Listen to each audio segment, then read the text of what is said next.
વરામહાપુરાણની કથાને આગળ વધારી ભાગ 38મો એ લોહારગલ મલેચ્છાની રાજધાની હતું. લોહારગલ તીર્થ મને અતિ પ્રિય છે. એ મારું નિવાસસ્થાન છે. એક ક્ષણ માટે પણ હું એનો ત્યાગ કરતો નથી. આ વાતમાં સંશય નથી. ચર અને અચર જગતમાં સર્વત્ર હું રહેલો છું.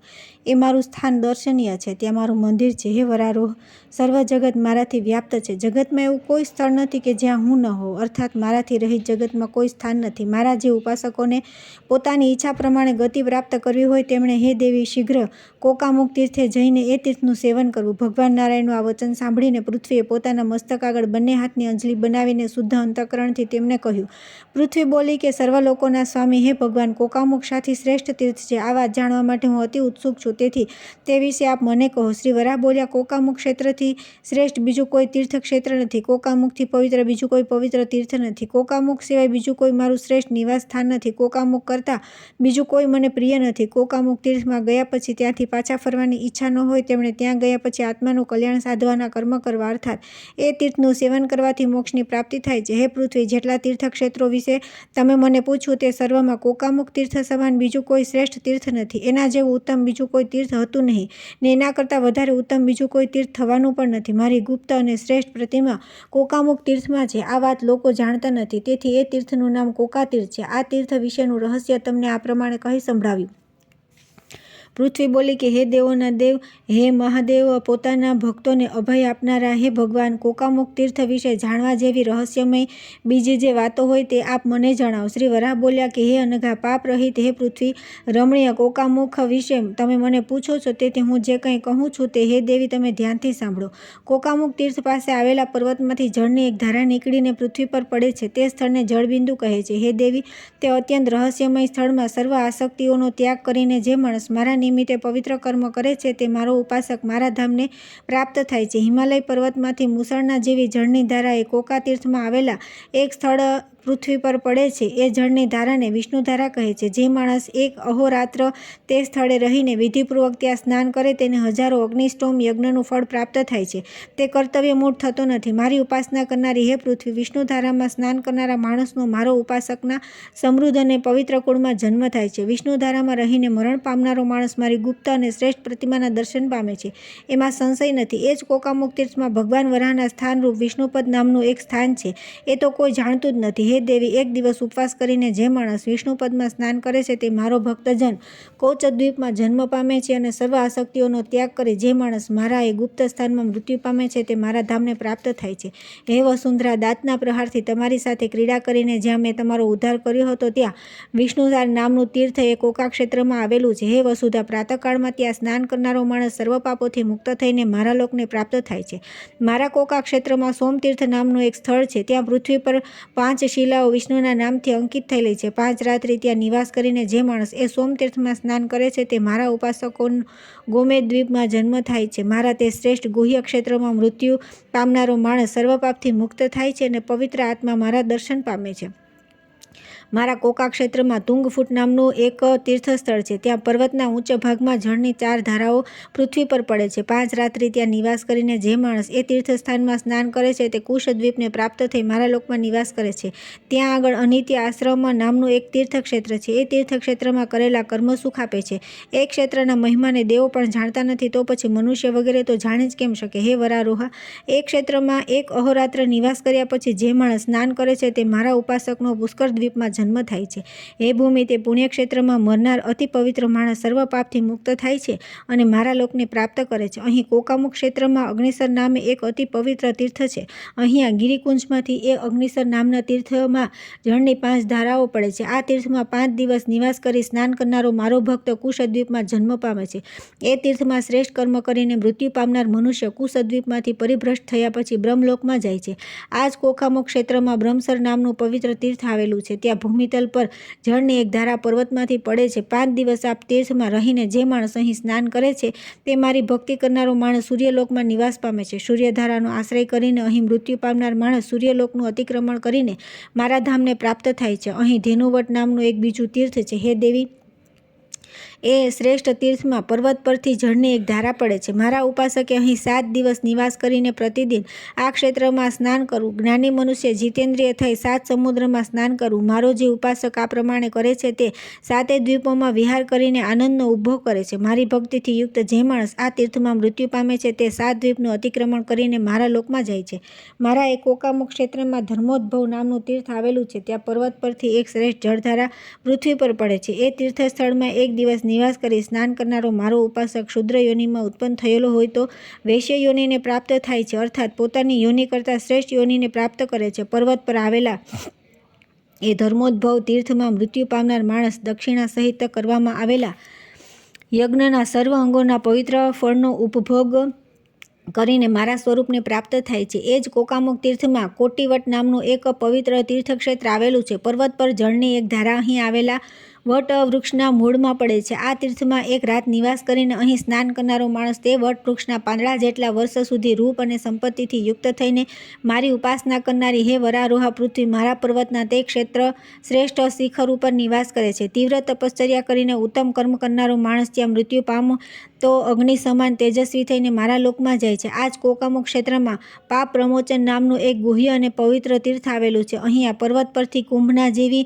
જાડી એક જળધારા પૃથ્વી પર પડે છે. એક દિવસ આ તીર્થમાં નિવાસ કરીને જે માણસ અહીં સ્નાન કરે છે તે મારો ઉપાસક ચારે વેદોના જ્ઞાતા થાય છે. એ જ કોકામુખ ક્ષેત્રમાં આવેલી કૌશિકી નદીના તીરે જે માણસ મૃત્યુ પામે છે અથવા તો એ નદીના કિનારે 5 દિવસ નિવાસ કરે તે તેના જળમાં સ્નાન કરે છે તે માણસ હે પૃથ્વી ઇન્દ્રલોકમાં આનંદનો ઉપભોગ કરે છે અને તે પછી મારા લોકને પ્રાપ્ત થાય છે. યમવ્યસનક નામનો એક પવિત્ર સ્ત્રોત કૌશિકી નદીની સમીપ વહે છે. ત્યાં એક રાત નિવાસ કરીને જે મનુષ્ય તે સ્ત્રોત્રમાં સ્નાન કરે છે તે સર્વ પાપથી મુક્ત થાય છે. તે સ્થળે મૃત્યુ પામનાર પાપથી મુક્ત થયેલો મારો વિશુદ્ધ ઉપાસક મારા ધામને પ્રાપ્ત થાય છે. મારા એ પવિત્ર કોકા ક્ષેત્રમાં કૌશિકી નદીની પાસે વળી માતંગ નામનો એક બીજો સ્ત્રોત પણ વહે છે. ત્યાં નિવાસ કરીને જે માણસો એ સ્ત્રોતમાં સ્નાન કરે છે તે કિન્નર યોનિને પ્રાપ્ત થાય છે. મારો તે પવિત્ર ભક્ત જ્ઞાની થાય છે. હે દેવી, મારા તે પવિત્ર તીર્થમાં મૃત્યુ પામનાર માણસ કિન્નર સ્વરૂપનો ત્યાગ કર્યા પછી મારા ધામને પામે છે.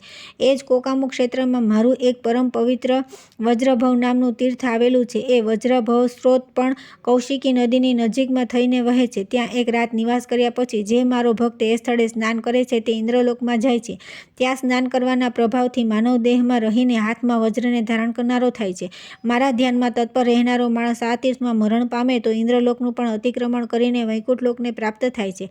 તે સ્થળેથી કેવળ 3 જ કોષ દૂર શુક્રરુદ્ર નામનું વિખ્યાત મારું પવિત્ર તીર્થ એ કોકા ક્ષેત્રમાં આવેલું છે. 3 રાત ત્યાં નિવાસ કરીને જે માણસ એ શક્રરુદ્ર તીર્થમાં સ્નાન કરે છે તે માણસ જંબુદ્વીપમાં ઉત્પન્ન થાય છે. તે પછી જંબુદ્વીપનો ત્યાગ કરી તે માણસ મારો સેવક થાય છે. હે ભદ્ર, આ જ પવિત્ર કોકામુખ ક્ષેત્રમાં બીજું એક શ્રેષ્ઠ દ્રષ્ટાંકુર નામનું ખાસ તીર્થ આવેલું છે. ત્યાંથી કોકા નદી નીકળે છે. આ તીર્થના સેવનથી પ્રાણીઓની સંસારથી મુક્તિ થાય છે.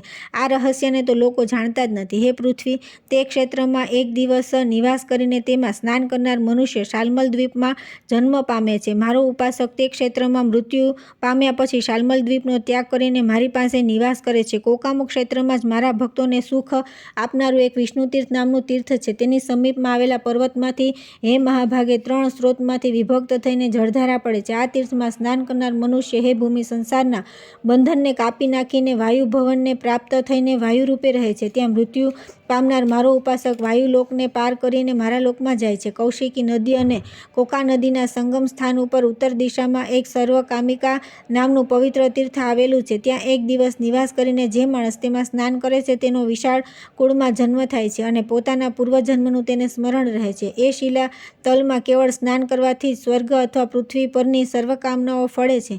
મારી ઉપાસના કરનારો જે માણસ સર્વ આસક્તિઓનો ત્યાગ કરી તે તીર્થમાં મૃત્યુ પામે છે તે મારા ધામને પામે છે. કોકામુખ ક્ષેત્રમાં મત્સ્યશિલા નામનું એક પવિત્ર તીર્થ છે. ત્યાં કૌશિકી નદીની પાસે જૂની 3 ધારાઓ પર્વત પરથી પડે છે. તે તીર્થમાં સ્નાન કરનાર મનુષ્યને જો મત્સ્યના દર્શન થાય તો હે દેવી, તેને સ્વયં ભગવાન નારાયણ પ્રાપ્ત થાય છે એમ હું માનું છું. હે સુંદરી, મત્સ્યના દર્શન થયા પછી દર્શન પામનાર મનુષ્ય મધ અને ડાંગરની ધાણીથી યુક્ત અર્ધ્ય ભગવાનને આપવો. હે દેવી, એ મત્સ્યશિલા નામના તીર્થમાં સ્નાન કરનારો માણસ મેરુ પર્વતની ઉત્તરે આવેલા પદ્મપત્રમાં નિવાસ કરે છે. એ તીર્થમાં મારા શ્રેષ્ઠ અને પવિત્ર મત્સ્યરૂપના દર્શન પામનારો મનુષ્ય મેરુના શિખરને ઓળંગીને મારા લોકમાં જાય છે. મારા કોકામુખ ક્ષેત્રનો વિસ્તાર 5 યોજનનો છે. જે મનુષ્ય આ વાત જાણે છે તે પાપથી લોપાતો નથી. હે વસુંધરા, આ સિવાય બીજું પણ તમને કહું છું તે સાંભળો. એ રમણીય કોકામુખ ક્ષેત્રમાં દક્ષિણામુખ થઈને વરાહ રૂપ ધારણ કરી સ્ફટિક સમાન શ્વેત પુરુષાકૃતિએ હું રહેલો છું. મારા આ સ્વરૂપનું દર્શન પામવાનું દેવોના માટે પણ દુર્લભ છે. ડાબી બાજુ ઉપસેલી દાઢવાળા મારા મુખને ડાબી તરફ ઊંચું રાખી હું સર્વ જગતને અને મારા પ્રિય ભક્તોને જોયા કરું છું. હે પૃથ્વી, મારું સ્મરણ કરનારા પાપરહિત પુરુષો સંસારથી મુક્ત થવા માટે ત્યાં મારી ઉપાસના કરે છે. કોક સમયે જો કોકામુખ ક્ષેત્રમાં જઈ પહોંચાય તો મારા સ્વરૂપની સમાનતા પ્રાપ્ત કરવા ઈચ્છનારા મનુષ્ય ત્યાં ગયા પછી પાછા ફરવું નહીં. મારું આ કોકામુખ ક્ષેત્ર અત્યંત પવિત્ર અને શ્રેષ્ઠ ગતિને આપનારું તીર્થક્ષેત્ર છે. એ ક્ષેત્રના સેવનથી પ્રાપ્ત થતી શ્રેષ્ઠ ગતિ જ્ઞાનયોગથી પણ પ્રાપ્ત કરી શકાતી નથી. હે મહાભાગ્યશાળી પૃથ્વી, તમે મને પૂછ્યું હતું તે કોકામુખ ક્ષેત્રનું પરમ પવિત્ર રહસ્ય અને એનું મહાત્મ્ય સર્વ કંઈ તમને મેં કહી સંભળાવ્યું. બોલો, હવે બીજું શું સાંભળવા ઈચ્છો છો? હે ભૂમિ, આ કોકામુખ ક્ષેત્રનું સેવન કરનારા મનુષ્યની પૂર્વે થઈ ગયેલા અને એના પછી થનારા 10 પેઢીના મનુષ્યનો ઉદ્ધાર થાય છે. એકાગ્ર ચિત્તથી મારી ઉપાસના કરનારા મનુષ્યનું આ ક્ષેત્રમાં મરણ થવાથી બીજા જન્મમાં તે પવિત્ર કુલમાં ઉત્પન્ન થાય છે. જે મનુષ્ય સવારે ઉઠી નિત્ય આ ક્ષેત્રના મહાત્મ્યનું શ્રવણ કરે છે તે અનેક જન્મોથી મુક્ત થઈને મારો ઉપાસક થાય છે. પ્રાતઃકાળે આ કોકાખ્યાન નિત્ય વાંચનારો માણસ શ્રેષ્ઠ ગતિને પ્રાપ્ત થાય છે. આ વિશે સંશય નથી. ત્યાર પછી આવે છે 141મો અધ્યાય, બદ્રિકાશ્રમનું મહાત્મ્ય. શ્રી વરાહ બોલ્યા કે હિમાલય પર્વત ઉપર એક અતિ પવિત્ર તીર્થસ્થળ આવેલું છે. તેના વિશે હવે સાંભળો. એ સ્થળ બદ્રી નામથી વિખ્યાત છે અને દેવોને પણ એ દુર્લભ છે. મહાન પુણ્યના કર્મ કરીને પણ મનુષ્યને એ તીર્થની પ્રાપ્તિ થતી નથી. વિશ્વનો ઉદ્ધાર કરનારી બદ્રી દેવીના દર્શન તો મારા ઉપાસકો જ પામી શકે. હિમાલય પર્વત ઉપર આવેલું મારું એ ક્ષેત્ર દુર્લભ છે. એ ક્ષેત્રને પ્રાપ્ત થનારો માણસ કૃતકૃત્ય થઈ જાય છે. એ જ હિમાલય પર્વત ઉપર બ્રહ્મકુંડ નામનું એક તીર્થક્ષેત્ર આવેલું છે. હે માધવી, એ તીર્થ મારું સ્વરૂપ છે. તે સ્થળે 3 દિવસ ઉપવાસ કરીને જે માણસ સ્નાન કરે છે તેને અગ્નિષ્ટોમ યજ્ઞનું ફળ મળે છે. પોતાના વ્રતમાં દ્રઢ નિષ્ઠા રાખનારો જે જીતેન્દ્રિય માણસ જ્યાં મૃત્યુ પામે છે તે સત્યલોકમાં ગયા પછી મારા ધામને પ્રાપ્ત થાય છે. તે જ ક્ષેત્રમાં અગ્નિ સત્યપદ નામનું મારું એક બીજું તીર્થ છે. તેમાં હિમાલય પર્વતના શિખર પરથી મુસલ જેવી જાડી જળની 3 ધારા પડે છે. 3 દિવસ ઉપવાસ કરીને એ તીર્થમાં સ્નાન કરનારો મારો ઉપાસક સત્યવચન બોલનારો અને શ્રેષ્ઠ ગતિ પામનારો થાય છે. તે સ્થળે સ્નાન કર્યા પછી મૃત્યુ પામનાર માણસ સત્યલોકને પ્રાપ્ત કરી મારા લોકમાં જાય છે. બદ્રી તીર્થમાં આવેલું મારું સ્થાન ઇન્દ્રલોક નામથી વિખ્યાત છે. હે દેવી, તે સ્થળે ઇન્દ્રે મારી આરાધના કરી હતી, તેથી હું તેના ઉપર અતિ પ્રસન્ન થયો હતો. વિશાળ હિમાલય પર્વત પર આવેલા મારા એ તીર્થમાં પર્વતના શિખરો પરથી એક જાડી જળધારા પડે છે. એક રાત્રિ ત્યાં નિવાસ કરી જે માણસ તે તીર્થમાં સ્નાન કરે છે તે પવિત્ર અને સત્યવાદી મનુષ્ય સત્યલોકમાં આદર પામે છે. અનશન વ્રત કરીને ત્યાં મૃત્યુ પામનાર માણસ સત્યલોકમાં નિવાસ કર્યા પછી મારા લોકમાં જાય છે. બદ્રાશ્રમ તીર્થમાં જ પંચશીક નામનું એક અન્ય તીર્થ આવેલું છે. પર્વતના શિખર પરથી એ તીર્થક્ષેત્રમાં જળની 5 ધારાઓ પડે છે. એ 5 સ્ત્રોતોમાં સ્નાન કરનાર માણસ અને અશ્વમેઘ યજ્ઞનું ફળ પ્રાપ્ત થાય છે અને દેવતાઓ સાથે સ્વર્ગમાં રહીને તે માણસ ત્યાંના આનંદનો ઉપભોગ કરે છે. સત્કૃત્ય કરીને ત્યાં મરણ પામનાર માણસ સ્વર્ગલોકમાં નિવાસ કર્યા પછી મારા લોકને પ્રાપ્ત થાય છે. મારા તે જ ક્ષેત્રમાં ચતુસ્ત્રોત નામનું એક બીજું તીર્થ પણ આવેલું છે. અહીં હિમાલય પર્વત પરથી આ દિશાઓમાં જળની 4 ધારાઓ પડે છે. એક રાત ત્યાં નિવાસ કરીને જે માણસ ત્યાં સ્નાન કરે છે તે માણસ સ્વર્ગલોકમાં આનંદ પામે છે અને મારો આરાધક થાય છે. તે તીર્થમાં સત્કૃત્ય કરીને મૃત્યુ પામનાર માણસ સ્વર્ગલોકમાં નિવાસ કર્યા પછી મારા લોકને પ્રાપ્ત થાય છે. મારા એ જ પવિત્ર ક્ષેત્રમાં વેદધાર નામનું એક તીર્થ છે. એ સ્થળે બ્રહ્માના મુખથી 4 વેદ પ્રગટ થયા હતા. ત્યાં જ હિમાલય પર્વતના 4 શિખર ઉપરથી જળની મોટી 4 વિષમ ધારાઓ અહીં પર્વત ઉપર પડે છે. તે સ્થળે 4 રાત્રિ નિવાસ કરીને જે માણસ સ્નાન કરે છે તેને 4 વેદોનું જ્ઞાન ગ્રહણ કરવાનું સામર્થ્ય પ્રાપ્ત થાય છે. મારી ઉપાસના કરનાર મનુષ્ય આ તીર્થમાં મૃત્યુ પામવાથી દેવલોકમાં નિવાસ કર્યા પછી મારા ધામને પ્રાપ્ત થાય છે.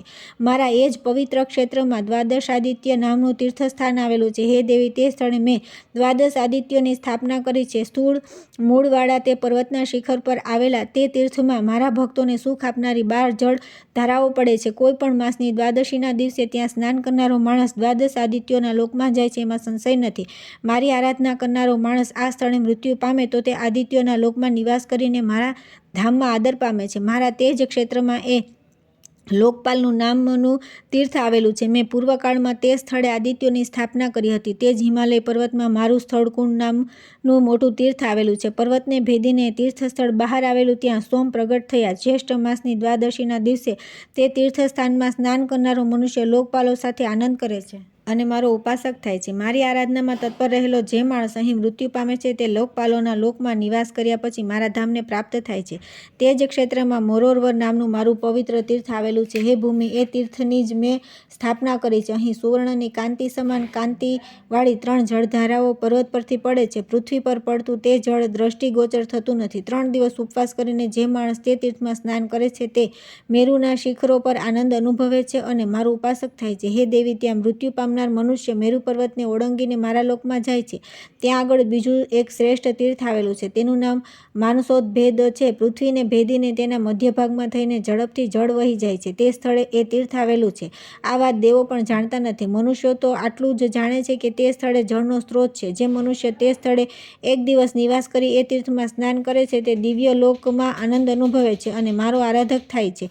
એ જ બદ્રી ક્ષેત્રમાં બીજું એક પંચશીર નામનું મારું શ્રેષ્ઠ તીર્થ છે. હે મહાધૃતિ પૃથ્વી, ત્યાં બ્રહ્માએ શિરચ્છેદ કર્યો હતો.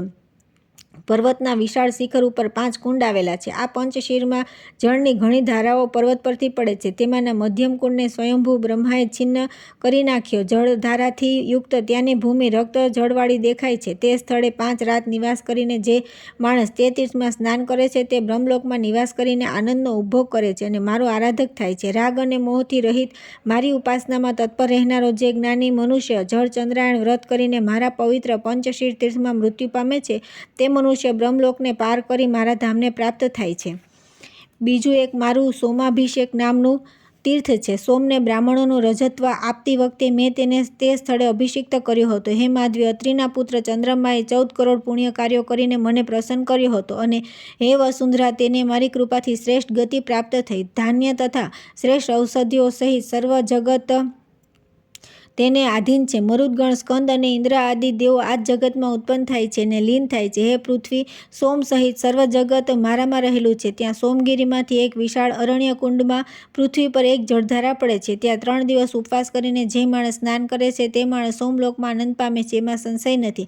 હે દેવી, અત્યંત કઠિન પુણ્યકર્મ કરીને આ તીર્થમાં મૃત્યુ પામનાર માણસ સોમલોકને પ્રાપ્ત થાય પછી મારા લોકમાં જાય છે. આ પવિત્ર બદ્રી ક્ષેત્રમાં ઉર્વશી કુંડ નામનું એક તીર્થ છે. ભગવાન નારાયણની જમણી જંઘાને ભેદીને ઉર્વશી અહીં જન્મી હતી. હે દેવી, દેવોના હિત ખાતર તે સ્થળે હું તપ કરતો હતો, પરંતુ દેવોમાંનો કોઈ પણ આ વાત જાણતો નહોતો. કેવળ મારા જ્ઞાની ભક્તો જ મને જાણતા હતા. આ પ્રમાણે મને તપ કરતા ઘણા વર્ષ વીતી ગયા. ઇન્દ્ર, બ્રહ્મા અને શંકર આદિ દેવોને પણ મારા વિશે કંઈ જ ખબર ન હતી. મેં કરોડો, અબજો અને પદ્મ સંખ્યાના વર્ષ સુધી એ બદ્રિગા ક્ષેત્રમાં તપ કર્યું અને મારા તપના એક વર્ષનું ફળ મેં બદ્રી ક્ષેત્રને આપ્યું.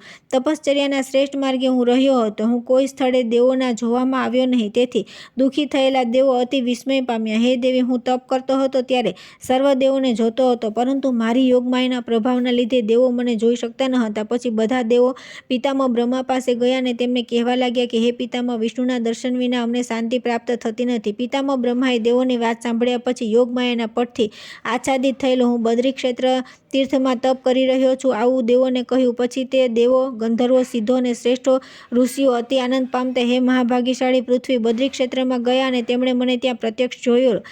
ઇન્દ્રની આગેવાનીમાં સર્વ દેવો ત્યાં જઈને મારી પ્રાર્થના કરવા લાગ્યા. હે ઋષિકેશ, હે નાથ, તમે અમારો ત્યાગ કર્યો છે તેથી અમે દુઃખી થયા છીએ. અમે તમારી ભક્તિથી રહિત થયા છીએ. આપ અમારું રક્ષણ કરો, અમારા પર અનુગ્રહ કરીને અમને દર્શન આપો. વિશાળ નેત્રોવાળી હે પૃથ્વી, દેવો નમ્ર ભાવે આ પ્રમાણે મારી પ્રાર્થના કરતા હતા, તેથી મેં તેમને દર્શન આપ્યા અને તેમને પરમ શાંતિ પ્રાપ્ત થઈ. એ તીર્થમાં એક રાત્રિ નિવાસ કરી જે માણસ ઉર્વશી કુંડમાં સ્નાન કરે છે તે સર્વ પાપોથી મુક્ત થાય છે, એમાં સંશય નથી. આ ઉર્વશી કુંડમાં સ્નાન કરનારો મનુષ્ય ઉર્વશી લોકને પ્રાપ્ત થાય છે અને અંતકાળ સુધી ત્યાં આનંદનો ઉપભોગ કરે છે. મારી ઉપાસના કરનારો જે મનુષ્ય બદ્રી ક્ષેત્રમાં મૃત્યુ પામે છે તે પુણ્ય અને પાપથી મુક્ત થઈ જાય છે અને મારા સ્વરૂપમાં લય પામે છે. શ્રી બદ્રી આશ્રમના પવિત્ર મહાત્મયને વાંચનારો, સાંભળનારો, સંભળાવનારો અને ચિંતન કરનારો મનુષ્ય વૈકુંઠ ધામને પ્રાપ્ત થાય છે. ત્યાં ગયા પછી ફરીથી આ સંસારમાં આવવું પડતું નથી. નિત્ય ધ્યાન યોગમાં તત્પર, જીતેન્દ્રિય, સત્યવાદી, ક્રોધરહિત મારો જે ભક્ત આ આખ્યાનને નિત્ય વાંચે છે કે હંમેશા શ્રવણ કરે છે તે આ સંસારથી મુક્ત પામે છે. હે વસુંધરા, નિદ્રા ધ્યાન યોગને જાણનારો આત્મજ્ઞાન મનુષ્ય શ્રેષ્ઠ ગતિને પ્રાપ્ત થાય છે. ત્યાર પછી આવે છે અધ્યાય 142 ગુહ્ય કર્મ મહાત્મ્ય. સૂત બોલ્યા, ધર્મની કામના અર્થાત ભક્તિભાવવાળી પૃથ્વીએ ભગવાન નારાયણનું વચન સાંભળ્યું અને હાથ જોડીને નમ્રતાપૂર્વક તેમને કહેવા લાગી. પૃથ્વી બોલી કે હે માધવ, હું આપને કંઈક નિવેદન કરવા ઈચ્છું છું. હે જનાર્દન, મૃદુ વચનથી આપને કહું છું કે હું આપની દાસી છું, તેથી આપ મારા પર કૃપા કરો ને મારી વાત સાંભળો. કહેવામાં આવ્યું છે કે સ્ત્રીઓ નાજુક હોય છે, તેઓ ક્ષુધા સહન કરી શકતી નથી, તેમજ અનશન અર્થાત ઉપવાસ કરવાનું બળ ધરાવતી નથી, તેથી અબળા છે. કારણ કે રજોગુણના પ્રભાવથી આહાર કરનાર મનુષ્યો ભોજન કર્યા પછી પરમ સુખ અનુભવે છે. એટલા માટે હે દેવો, મનુષ્યો માટે અન્ન એ જ અનુગ્રહ છે, તેથી તેઓ કામ કરવા માટે શક્તિમાન થાય છે. પવિત્ર અંતઃકરણવાળા ભગવાન વિષ્ણુ પૃથ્વીની આ વાત સાંભળી હસીને તેને કહેવા લાગ્યા. શ્રી વરાહ બોલ્યા, મારી ઉપાસના કરનારા હે પૃથ્વી, તમે ખરું કહો છો. મારા ભક્તોને સુખ આપનારી ઘણી સારી વાત તમે મને કરી. હે દેવી, રજોભાવને પ્રાપ્ત થયેલી મારી ઉપાસના કરનારી સ્ત્રીને શરીરના રક્ષણ માટે ભોજન કરવાની ઈચ્છા થાય ત્યારે અન્નરૂપ મારા દર્શન એને એ સ્થળે થાય ત્યાં અવશ્ય તેણે અન્ન ગ્રહણ કરવું. હે શ્રોણી, અન્ન એ બ્રહ્મ છે એમ સમજીને તેણે મારું ધ્યાન કરીને ભોજન કરવું. આ કાર્યમાં કોઈ સંશય રાખો નહીં. હું તમને અહીં એક શ્રેષ્ઠ મંત્ર કહું છું. એ મંત્ર ભણીને મસ્તક આગળ અંજલિ રાખી મારી પ્રાર્થના કરી રજસ્વલા સ્ત્રી ભોજન કરે તો તે દોષથી લિપ્ત થતી નથી. મંત્ર આ પ્રમાણે છે: અનાદિ મધ્યાત્યમ અંજમ પુરાણમ રજસ્વલામ દેવવરમ નમામિ. આદિ મધ્ય ને અંત રહિત અજન્મા પુરાણ પુરુષ ભગવાન નારાયણને રજસ્વલા થયેલી હું વંદન કરું છું. આ મંત્ર બોલીને જે રજસ્વલા સ્ત્રી ભોજન કરે છે અને બીજું જે કંઈ કાર્ય કરે છે તેનાથી તે ક્યારેય કોઈ પણ પાપથી લિપ્ત થતી નથી. સ્નાન કર્યા પછી 5મા દિવસથી મારું ચિંતન કરનારી અને મારી ભક્તિમાં પરાયણ રહેનારી તેમજ સંસારનો વિચાર છોડી દેનારી તે સ્ત્રીને અન્ય જન્મમાં પુરુષપણું પ્રાપ્ત થાય છે. પૃથ્વી બોલી, પુરુષો, સ્ત્રીઓ અને નપુંસકો સંસારમાં પ્રાપ્ત થતા જન્મ મરણના બંધનના દોષથી કેવી રીતે મુક્ત થાય છે તે આપ મને કહો.